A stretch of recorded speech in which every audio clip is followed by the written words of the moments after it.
who hurt you. I wonder who made you so mad. Tell me, where did you learn to be so negative? You're such a drag. 'Cause every time you talk it sound like blah blah blah blah blah blah blah. Alina Habba! Hi. Welcome back. We're so excited to see you this morning. Good to see you. Donald Trump last night, welcomed by Rocky himself, calling him the next George Washington. I find this particularly funny because Kamala Harris ended her campaign on the Rocky steps, and now Rocky's embracing Trump and saying that he's the next great American hero. Yeah. Everybody's a Republican today, so when you're winning, everybody wants to be with you. What can I say? They should have listened to us 3 years ago, but I'll take it. No, Sylvester Stallone's been great. He's actually a friend and a friend of the president's. He's always been tremendous, and I mean, that's just, look at that. That's amazing. We're doing epic things. That's for sure. Yeah, it's like Hollywood down bad. I mean, listen, like I'll take. You can trade me everyone on the Diddy list and all the Lizzos you can put together for a Sylvester Stallone. This is a fantastic trade. How'd that go for Kamala, the twerking on this stage? I mean, I'm just wondering, how's that feeling for you? You know, she's in debt. She's paying all these people. We didn't pay people to come up and sing for us. We didn't have to do that. We didn't have to have, people playing instruments and singing songs and twerking, because that's not what America wants. It's what they think they wanted. And who would have thought that people don't give a shit what George Clooney has to say? Don't really care. Stick to acting, buddy. Stick to acting. You've retired George Clooney from politics. He says, I'm not doing politics anymore. I'm stepping back. It's like Trump actually retired. I didn't know he was in. This was epic. It's, why were you in freaking politics? Nobody voted you in. This is what's unbelievable. Like, these people, I remember, who was it? The New York guy that showed up outside the courtroom, another Hollywood guy, showed up outside the courtroom screaming like a maniac and a lunatic while we were in court. Robert De Niro canceled. Like, dude, no one asked your opinion. You were just supposed to go be an actor. So bye, go away. And America said that. They were like, we don't care. We don't care. It's the same reason nobody watches the Oscars, because they've made it a political thing. You're not a political person. You're an actor. And they've gotten so big in the head that, anyway, thanks. You helped tank the campaign for Kamala. Actually, they proved this with Taylor Swift. That Taylor Swift moved young women to vote for Trump. That Taylor Swift cost Kamala Harris votes. What's the lesson there? My kids shut Taylor Swift off when she comes on. My friends' kids shut Taylor Swift off when she comes on. Not because of me, but because they're like, she hates Trump, shut it off. The truth is, like, why? Why would you ever choose to shut out half of America? You're an entertainment industry. Just as a business-minded person, probably not the wisest thing to do for your brand. But here we are. I'll never go to a Taylor Swift concert. If I saw her, I would ignore her. I was once in the elevator with Cardi B. She rolled her eyes at me, and I looked at her. I was like, you twerk. I'm a lawyer who's working to save America and prevent a president from going to jail. You twerk. Enough. She also had a really tough time with the teleprompter when it went off and had to read her entire speech. Stood up there for 2 minutes in silence and had to read her script from her phone. It really does seem so pre-planned, so orchestrated, so paid off. We're now seeing the reports from the campaign. Oprah got $1 million from the Kamala campaign, then lied about it on TMZ. Said, "Oh no, I'm so sorry. I didn't do it." And then she had to fess up and said, "Yeah, actually, the Kamala campaign." Is that yes, confirmed now? Confirmed. So she lied when she was walking in her leggings to the Range Rover, said she didn't make money, and then had to admit it. So I'm a very honest person. I don't lie. I don't care. Anything I say, I expect to be held accountable for. But I will tell you this, this was the best they had. People from The View helped us win. People from MSNBC helped us win, because you're so out of it. The anger, the craziness, the crying after the election. America saw that in 2016. You know, there's that meme of that woman in the yellow jacket crying, Yes. screaming because we lost. You know, that's just ridiculous. I never cried and screamed when Obama won. I'm a lifelong Republican, but I can tell you right now, I mean, get it together. Like, this is not the end of the world. Eva Longoria, I'm leaving the country. Bye. I mean, right. Grant Cardone said he would fill up the plane. He has planes. He will fill up the plane and ship you out. I want to hold everybody accountable that said that they were going to leave the country. I Yes. want you to hold your listen. You said it. I didn't. I didn't say I was leaving if Kamala was going to win. No. But you make comments like that. You freak people out. You fearmonger, and you use your fame to think you somehow have an opinion that people care about in the polls, and they don't. They actually, you hurt that they hurt Kamala. I really believe that. It was too far left. It was too celebrity Hollywood, and California is one state, and frankly, people are turning on Newsom. Look at the DA just lost. You know, it's just not what America wants anymore. They're out of touch. Yeah, I mean the number of celebrity endorsements backfiring for Kamala. I think they're going to have to rethink the entire strategy, much like they'll have to rethink the entire lawfare strategy. You're currently in New York. Juan Merchan, you may pass him in the street. What would you tell Juan Merchan exactly Well, if I'm a he shared lawyer, so if I you were in an couldn't. elevator with him? If I was not Donald Trump's lawyer, what would I tell him? What are you doing? Dismiss the case. You're embarrassing yourself. As an attorney, obviously, I can't speak to a judge. I'm not the attorney on that case, though, so I can say this. I think that people are really they were so transparently angry and they were so transparently foolish with the lawfare that these are the Yes. people that are the poster children for why we won. Letitia James and Governor Hochul came out the day after the election and had a narcissistic press conference like I've never seen in my life, where they made it about the resistance and like, oh, it's the resistance. We're going to come after you. Oh, they think they're going to come in and be the president of the United States, and we're not going to listen. So now you're not going to listen to the president of the United States. We don't like that culture as Americans. We don't Yes. like it. That's why everybody, including New Jersey, almost turned red where I'm from, because America's freaked out. If you're doing this to a billionaire, what if you do it to me? I'm not a billionaire. I can't afford that kind of attack. I can't afford the lawyers for that. That's scary for America. And these people are the face of the Trump campaign. The lawyer for Donald Trump is now on Benny Johnson because they tried so hard to knock him down that it became part of our campaign. This is un-American. You should be ashamed. He should have dismissed that case on Tuesday. He needed another week. What do you need a week for? The Supreme Court already held there's immunity. What do you need a week for? It's not a good PR week for you? You need to wait a week? Your PR team telling you no? Like, these are things judges are not supposed to do. They're just not. And those are people that I really am concerned about, but I'm really proud of. Listen, that's why Gaetz is coming in. Yes. Todd Blanche is going to have a high profile position at DOJ. Yay, Todd. I talked to him this morning. I'm so proud of him. We're very proud of him and our friend and friend of the show, Matt Gaetz. Yes. This is the biggest bombshell yet, and Yeah. it is genius. Meltdowns. We've Yeah. we've devoted entire shows to what a genius decision it is. Talk us through this, obviously, as one of the nucleus inside of Trump's legal brain. This Gaetz decision. How did it come about? What do you expect to happen in the Senate? What's going to happen to Republicans that potentially vote against Gaetz? Well, I'm not a politician. What I know is the law. And what I know is what Matt has gone through. He's been attacked. He knows what that's like. They've tried to have investigations for him. There's nothing new that we don't know about Matt Gaetz. Everybody acts like Donald Trump picked this person. Is he aware of what they've accused him? We all know. The truth is, he's the victim of the same exact behavior, and he gets it. And that selective prosecution, persecution for people with big mouths that aren't afraid is why he's perfect for the job. He's not going to buckle. He's not going to be afraid. He is going to be, quite honestly, entertaining to watch. But more importantly, he cares about America, and he's a friend of mine. He's a great person. And he's been attacked just like Donald Trump. So he'll go in there and find out what has been going on. I mean, you've seen reports this morning. I saw a report that they're cleaning up all the evidence of DEI selections in the military. They're trying to take things off of the website. They're scared and panicked. And what we'll see from the left-wing media right now is going to be the fear-mongering. This guy's this guy's all the names that they like to call Donald Trump. They're going to start calling Gaetz. They're just going to start attacking the cabinet. And feel free. We're ready for it. We've lived it. And unfortunately for them, we do have the House.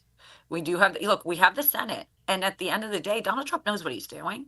He's putting people that will not be afraid. These aren't Trump people. These are America people that will not be afraid, that will use the law, that will clean up people that didn't use the law appropriately, that weaponize our justice system. And it will stop. It will stop on January 20th. It has to stop. I think that probably there are many scared. There are thousands of scared people at the DOJ. According to many reports, they're literally shaking in fear, living in a salt mine of tears. Yeah. But this got to be the scariest for Jack Smith. Now, you've been at war with Jack Smith for quite a while. You've stared down Jack Smith. Jack Smith is now scurrying like a rat. He's not going to give Trump an opportunity to fire him, as you've predicted on this program. He's going to resign. Your message to Jack Smith? Bye. We're not done with him, because I'll tell you what now, what he did, $50 million of taxpayer dollars. When I say we, I mean the American people. You can't resign and hide from what you did. You cannot. And, for these people that are real tough guys, you're running real quick. And that tells me that we were right.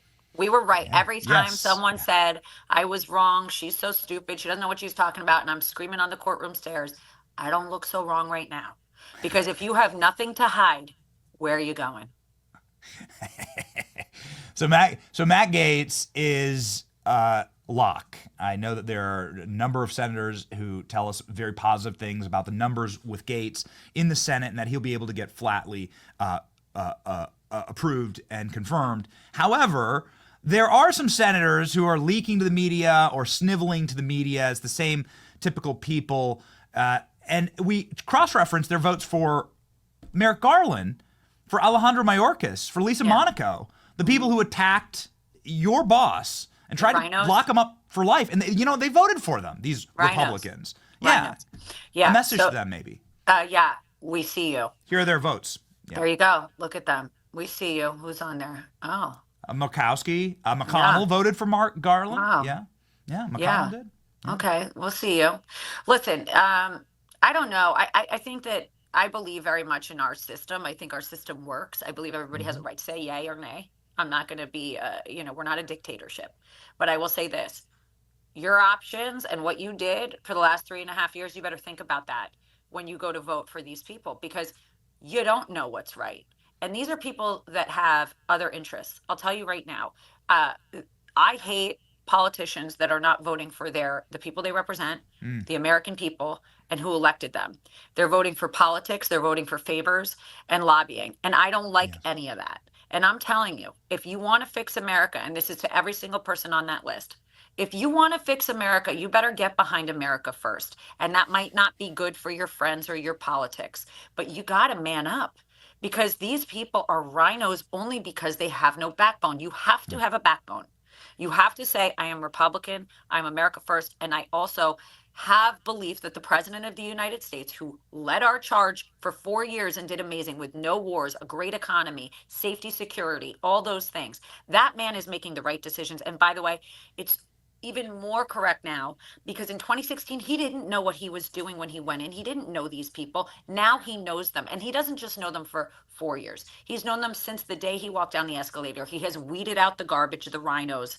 He is putting the people in that are America first. So you got to get behind him, because frankly, America's behind him. And if there's any question, look at the numbers, popular vote, the polls. I mean, get behind him. What you're doing isn't working. Trump got everybody their jobs. Everybody, right?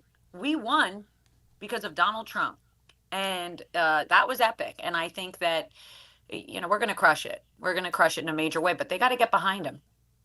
So there is one and only one extreme disappointment for us in our program in Trump's selections so far. And that's you saying you won't be White House press secretary.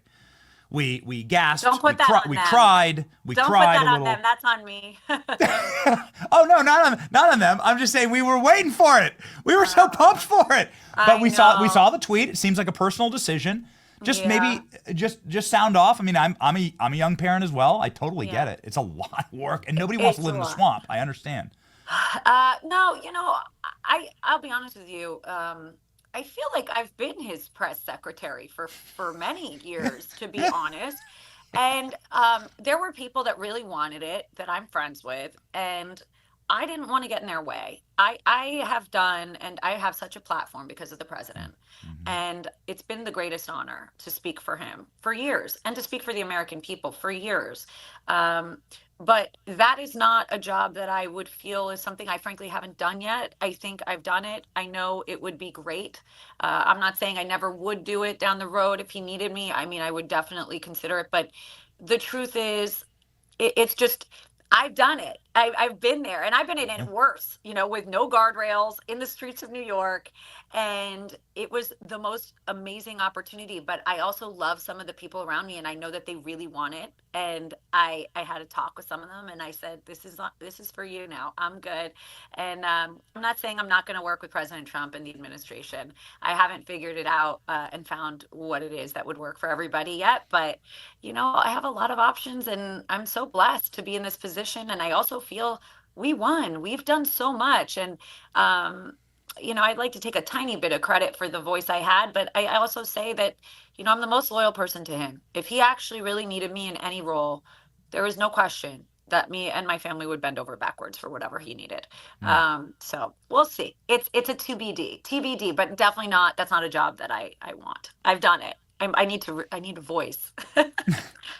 So we have this footage on the screen of you standing up against the machine. Very lonely these days. We were live for them with you. We were doing as best as we could to support you digitally in these days. Yeah, but it was you against the machine. It was you against the monolith, right? For many months, and you were giving these lonely press conferences with pretty much no one behind you on these courts of New York against the entire system. And then it flipped. We saw something magical at Madison Square Garden, and we saw your speech at Madison Square Garden. It flipped when suddenly then there were 20,000 people cheering for you, behind you, and it was some of the biggest roars of the evening. Yeah, magical. Was your Madison Square Garden speech here. And it must be just absolutely wonderful there it is. To have MAGA shuffle. to have experienced like the full flip, right, of the country. Yeah. Yeah. And I will say, though, I don't forget that I was alone there. There were other lawyers that wouldn't stand with me. Yes. And it's I think that's part of why the president trusted me and kept me so forward, was because I had balls when nobody wanted to be around him. I will always support him. He's always supported me. And, while the media was knocking me and saying horrible things about me, he kept saying, go out there. And every time I did, it took a little bit of time for people to actually hear what I was saying and be like, wait, everything she said 2 years ago was right. Everything she said. And the left will be like, she lost $1 million. Well, first of all, there's so much to that. Like, number one, I didn't even try the underlying case. That was someone else. We lost that case. I had to try the damages portion. And I didn't even try the hush money case. But they'll say, oh, he's got 34 felonies because of Alina Habba. I didn't even try that case. But people put me as the face of Trump when things are bad. And now all of a sudden, I never got so many phone calls in my life of like, Alina, you did it. I'm like, where were you?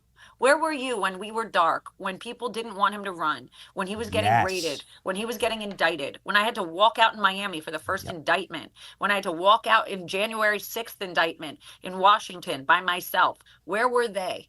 And look, what doesn't break you makes you stronger. And I'm a pretty tough cookie. So I'm proud of the work I've done. So Madison Square Garden is another place where you were, and it was quite iconic. Fight night.